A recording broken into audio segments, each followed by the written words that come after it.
Oh, hi. Welcome to Aquata Zoo, where we like to nerd out over all things zoo and aquarium related. I'm l.semple, and today I'd like to talk to you a little bit about respecting each other's time. I was pondering last week's episode and creating wonderful exhibits by collaborating and how difficult it can be in those meetings. I've been in a few of them in my time, and I thought it kind of naturally flowed into how we should really be respecting each other's time and effort and all of that fun stuff. But in particular, when it comes to these types of meetings where maybe there's a lot of voices in the room, maybe not everyone's being heard, maybe there's just a lot of passion. I'll call it passion and not rudeness. Yes, there's a lot of passion when it comes to zoo and aquarium work anyway. And so it doesn't matter if you work in a zoo or aquarium or not. Being respectful of other people's time is an important thing to keep in mind if you're a working professional. So what got me thinking about it were these exhibit design meetings, right? There's a lot of people there. They all want this to be the greatest, most successful new thing ever. Could be a project, it could be an exhibit, it could be any number of things that are going on. Whatever your type of business is, it's a big meeting where we're discussing a big group project of some sort that's going to require a lot of time and effort and creativity and a lot of different viewpoints to make it fully successful, right? So I'm just speaking from zoo and aquarium experience because that's what I have. But these are the meetings where there's people from all different places in the business. For zoo and aquarium work, it might be facilities, it might be animal care, there might be educators, there might be admissions, retail. There's all of these different groups, and they're all trying to make sure that their portion of the business is also considered when coming up with a new plan or a new project.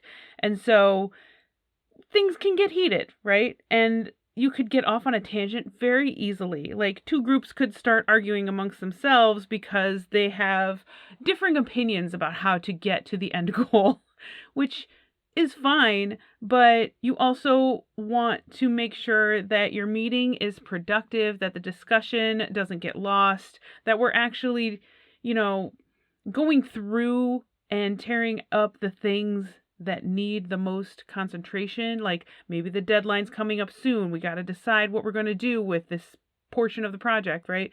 So you want to make sure that everybody stays on that. Doesn't get lost in some other details from some section that's further down the road time-wise.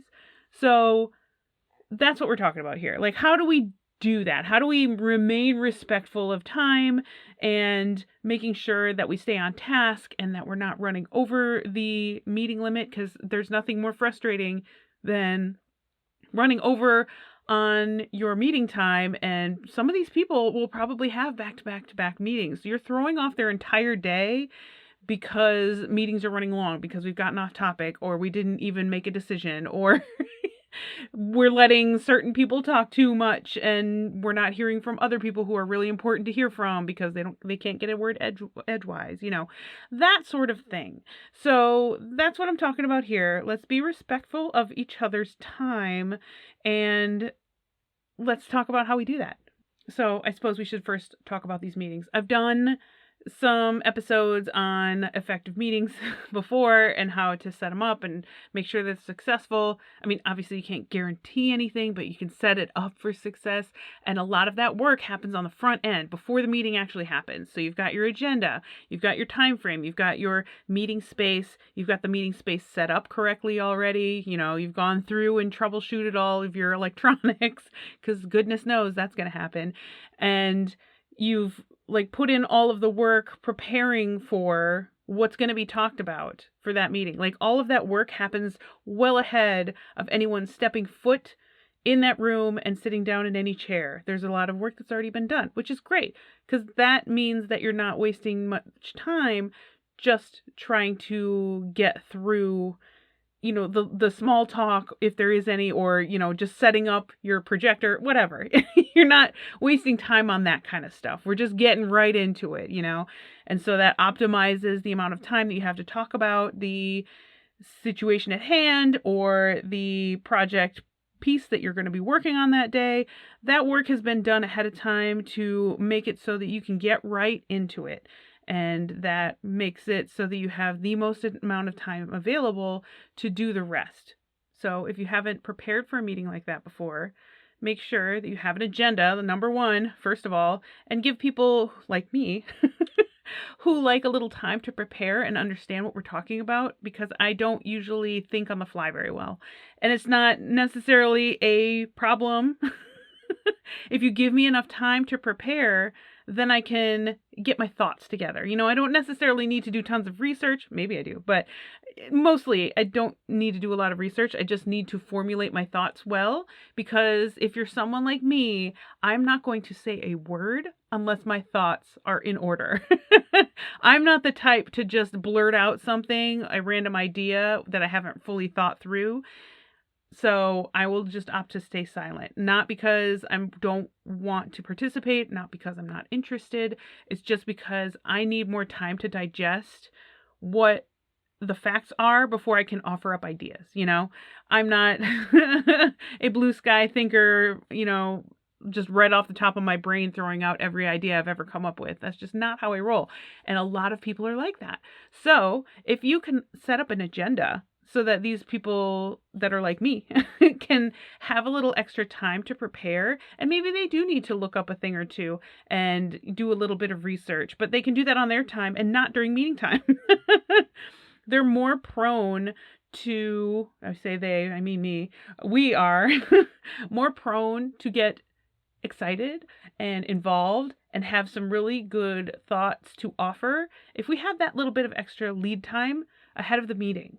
So an agenda is very important, and it also gives people a chance to add something to the agenda if that's allowable, I guess. So if you're running the meeting and you have your list of things you want to talk about, they may want to throw in something else that they need to talk about in order to move forward, right? So that gives you a little bit of time to kind of iron out what's on the agenda and make sure that you're talking about what really needs to be talked about. Somebody else may bring up something that you hadn't thought of, and that's okay. And so then you might bump down one of your topics to bump up one of theirs. So, making that agenda early and then allowing people to look at it and kind of digest it and make changes to it if needed, that's really helpful in setting up an effective meeting. And then make sure you start on time. Being respectful of other people's time means that you're doing what you say you're going to do when you say you're going to do it. And so if you bring these people into a room and, 90% of them are there, but then you're just kind of chit-chatting about nothing for the first 10 minutes because you're waiting for the stragglers, that's, 10 minutes that you're not getting back. And you're not really helping out the people who were there on time. It's kind of a waste for them because they could have spent 10 minutes catching up on their email or doing something else that would have been helpful for their day, So just start on time. I assure you that if you are running regular meetings and people are not showing up on time, if you start them and have some important information up front and people are walking in while that discussion is already on or they've missed some of the details, right? I assure you, they're going to become more prompt as time goes on. You will see them be late less because they now understand that nobody's waiting for them. The meeting is starting at that time, and if they're not in their seat, then the meeting goes on without them. If they want those details, they're going to have to be there quick. So that is part of being respectful of people's time. The people who were there when the meeting was scheduled to start get the luxury of having all that information and having their time not wasted. So definitely reward those people who are showing up ahead of time or on time and get that meeting started as scheduled, because that's what you said you were going to do. Now, as that meeting goes on and you've got people getting caught up on details or off on tangents, this is when I also suggest it's good to have a meeting facilitator. And it doesn't necessarily need to be you, and it's probably even better if it's not you, but somebody whose sole job is to keep things on track. There are some people who are excellent at this, even if it's not part of their job description. They're just the type who knows how to edge into a conversation or steer things a different direction, or just call attention and be like, hey, can we discuss that later? The topic here is XYZ. And so those people are wonderful meeting facilitators, and their job is just to keep things on task. Now, they might scribble down some notes, or maybe they'll help arrange another meeting for those other tangential topics, but they're really there to keep time, to make sure that everything is rolling forward and that we're not getting too lost in the details, staying on task, staying on time, so that in the end, the hope is that your meeting ends on time, maybe even a couple minutes early. That's cool. So I would definitely suggest a meeting facilitator if you can get one, if you can arrange for one. It doesn't necessarily need to be somebody who's involved with this project. And honestly, it could be even better if they're not involved like that, right? They might be learning as they go. They don't even know what this topic is, but they can keep you on track, right? All they have to do is be mindful of the time and keep everyone on task. So it might even be helpful to have somebody from another department do that who is not necessarily involved in this discussion, because they are also not tempted to get involved with the tangent that might occur. If they are not involved at all with this project or understanding of how it works, their job is to keep things on time and keep people on task. They're not distracted by anything else because this doesn't matter to them other than keeping on time.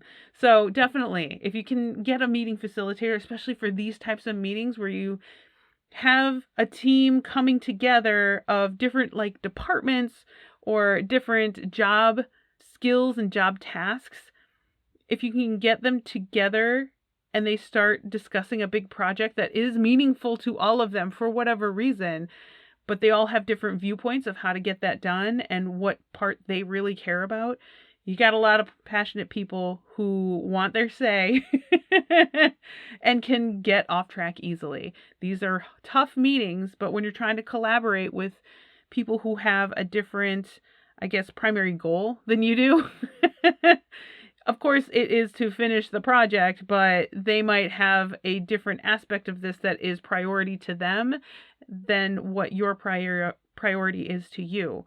And so having all these people in here wanting to get their say in and say their piece and be heard and be valued, and they often are representing their group, their department. So that adds a little pressure because they know that if they come out of this meeting and they didn't quote unquote win, then their team is going to be on them or their team is going to be mad. And so there's a little added pressure for meetings like this where you've got a single representative of an entire department and they're trying to get all of the issues that their department has out on the table or all the questions that they have out in the open.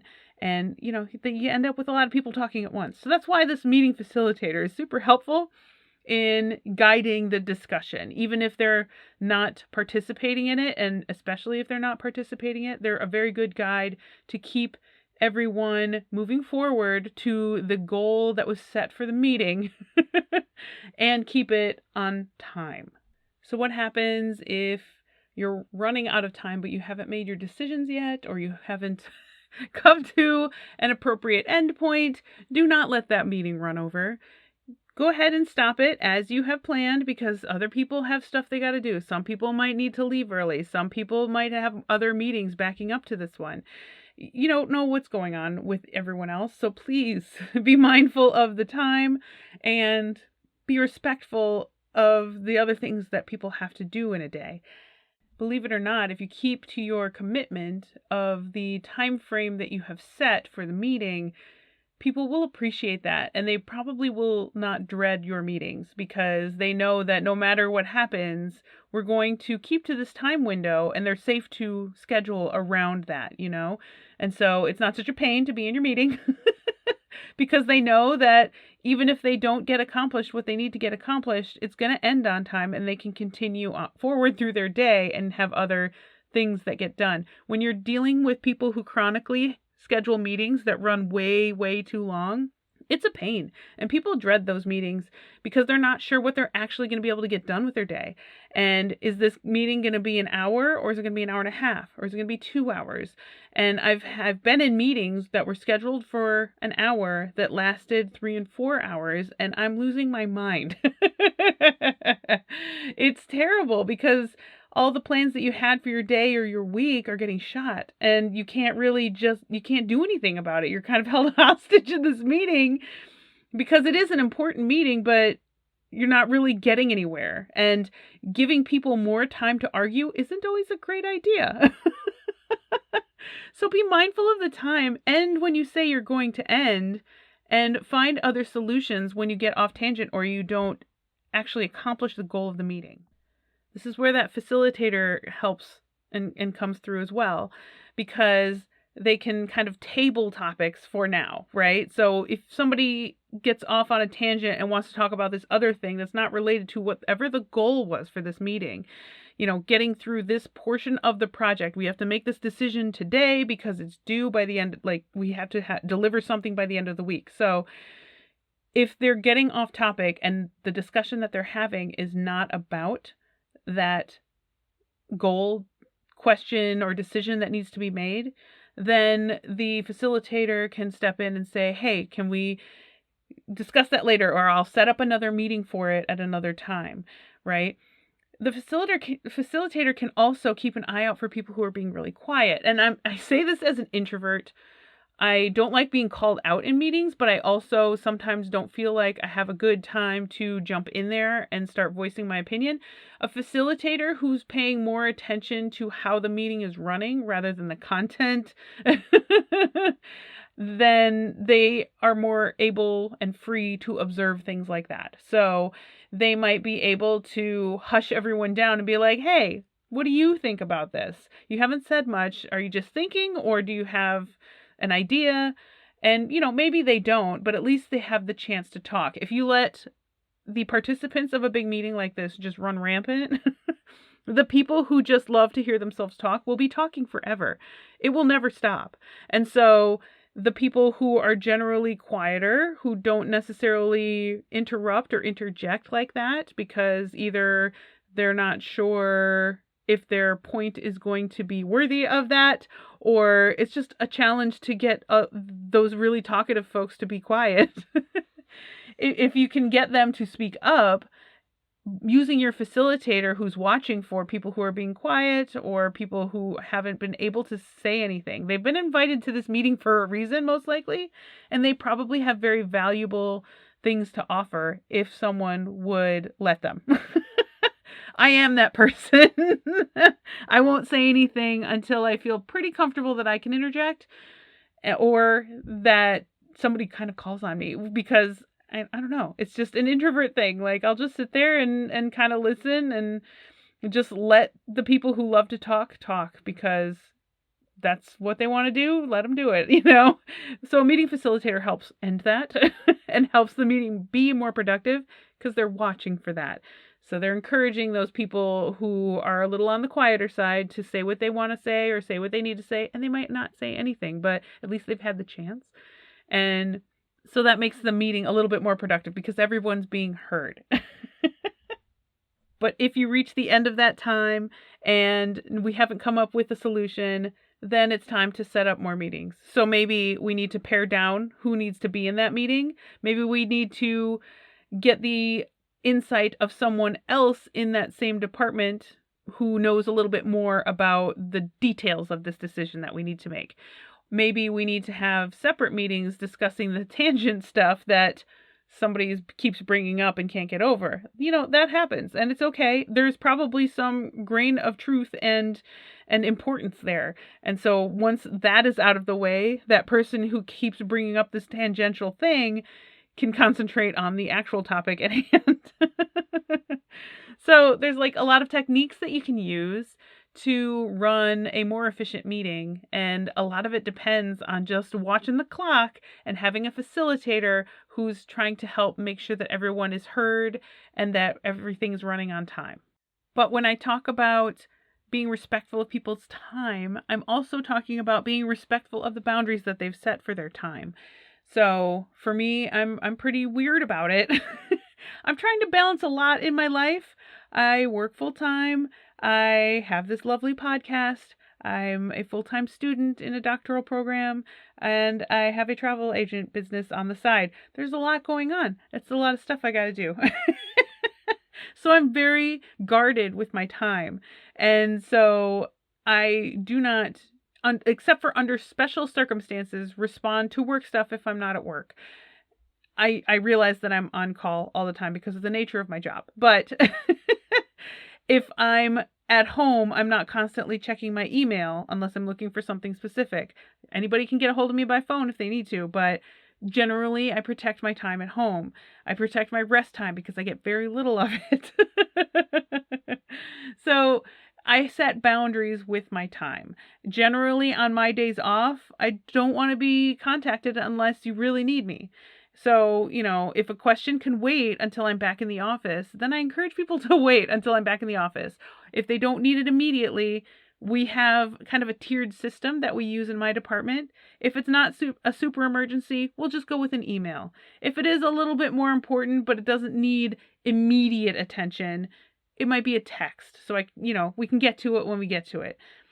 If it's pretty important and I need an answer kind of right now, that's going to be a call. So there's various different things that you can do and various different priority levels, I guess, that are available. And I'm not saying I'm not going to respond if I'm not at work. I'm just saying I would prefer, if anything can wait until I'm back in the office, that it go ahead and wait. But there are lots of people like me who are really trying to protect their time. They might be protecting their time with their family or their vacation, or they just want to go home and veg out in front of the TV or something like that. That's totally fine and very valid. And it's important to have a balance of your time somehow. Like, you got to carve out time to do the things that you love or do the things that you need to do. So that means taking care of yourself or doing a hobby that means a lot to you, that, kind of replenishes your energy stores or just gets your creativity juices flowing, right? So all of that kind of stuff. You need to protect time for that. It's important. If you're not doing that for yourself, you really should. So we all should be setting boundaries for our time. We all only have 24 hours in a day. We spend a portion of that sleeping, I hope. And, you have to decide very definitively what you're doing with your time. Am I guilty of scrolling on social media? Yes.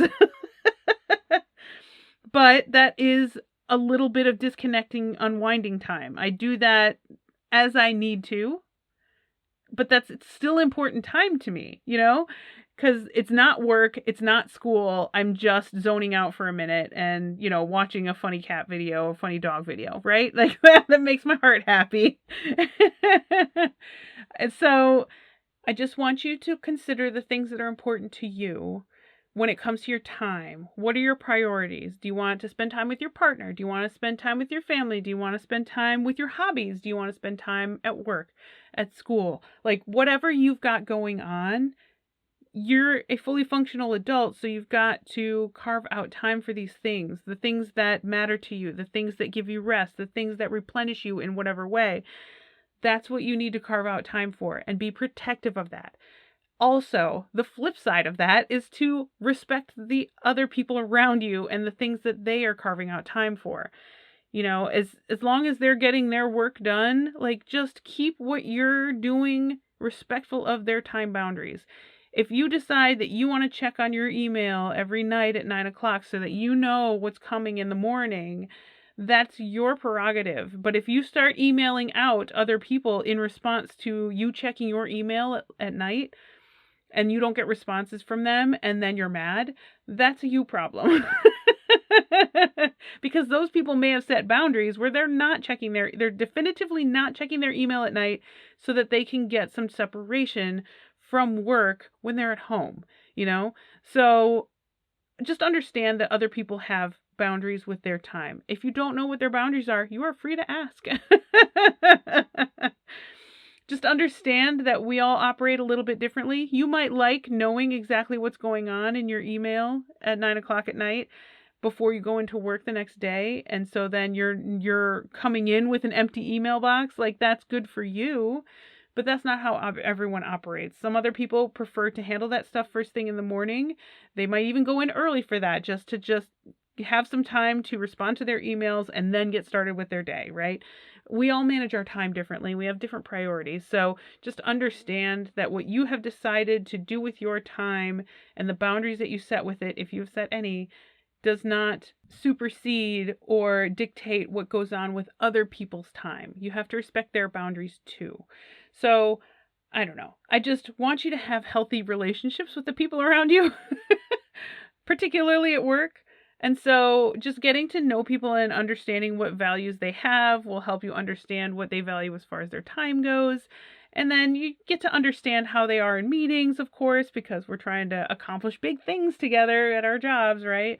So over time, you will learn to understand the people around you, what they value, what they don't value, their viewpoint when it comes to these projects, and their boundaries with their time. And I just encourage you to know, if you don't know, ask, and just understand that time is a resource that we all have, but only in a certain amount. And some people manage it differently than others, but I encourage you to be respectful of other people who kind of schedule their stuff tight. You know, that maybe they have back-to-back meetings because they want to get out of here and spend time with their family because that's what really matters to them, right? You can't fault them for that. That's just being a human, right? So that's what I'm saying. Just make sure that you're trying to be as respectful of everyone's time, including your own. Set your own time boundaries as needed and respect the people around you who are setting their own time boundaries for themselves. It's just a good professional thing to do, and you will at least appear as more responsible and on the ball than others who just let people siphon their time away from them. So, yeah, it's not easy, and it can be a little bit awkward, but I've definitely worked with people who feel as though they have to be there at work all the time and who end up getting pulled in different directions all the time, and they just end up kind of burning themselves out just because they have not been managing their own time well. And so do them a little favor, manage some time for them a little bit if you can. Just if you're kind of calling a meeting or conducting a meeting or facilitating a meeting, make sure that we're all being respectful of each other's boundaries, of our time, that we're trying to accomplish everything that we can in the time that we have promised. Don't run over, and don't make your time preferences everyone else's, because we're all different. We all have different priorities. Some people live for work, and that's great for them. I love my job, but I don't necessarily want to be there all of the time or think about it all the time. I need a break. So I just wanted to throw this out there, especially if you're dealing with collaborative meetings with many different departments, that you are able to run that meeting or participate in that meeting, understanding that everyone's only got some amount of time to spend on this. Please do not get off on a tangent. Please don't steer the topics away from where they need to be, and don't drag it out just because you like to talk. And we'll all be in a better place. Be respectful of each other's time. That's all I have to say about that. If you have any questions about that or any other leadership or management things or zoo and aquarium stuff, you know where to find me. You can write it up in an email and send it to me at aquatazoo@gmail.com. If you're enjoying the show, and I hope that you do, don't forget you can follow or subscribe on your podcast player of choice. That way you'll get all of that sweet, sweet content as soon as it releases. If you'd like to support the podcast directly, you can find me at patreon.com/aquatazoo. And if you're looking to take a vacation and you don't know where to start, I happen to be a personal vacation advisor with Magical Vacation Planner, and I would love to help you out. It does not cost you anything extra, especially if you're looking to go to Disney. I happen to specialize with that, so just let me know. The links are in the show notes. Okay, thanks for listening. I heart your faces. Okay, bye.